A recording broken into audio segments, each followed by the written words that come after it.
everybody, it's Gregory Rice. We're here at Nexus Property Management's headquarters in Pawtucket, Rhode Island, and today I want to give you some advice on shopping for home insurance. Now, when you shop for insurance, a lot of you are overspending on your yearly premiums. So here's two pieces of advice to reduce your monthly insurance payments and put some more cash in your pocket.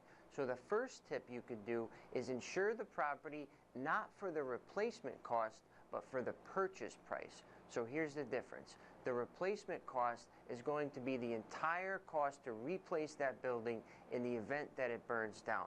So that could be $500,000–$600,000 if we're talking about a multifamily property. If you insure for the purchase price, which may be $200,000 for example, you could have your insurance premium be a third of what you're paying for replacement cost value.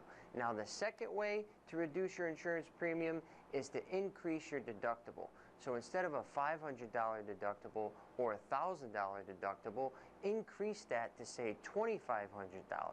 Now, once you do these two things, you could see that your monthly payment will be much less and you'll have a little bit of extra cash in your pocket.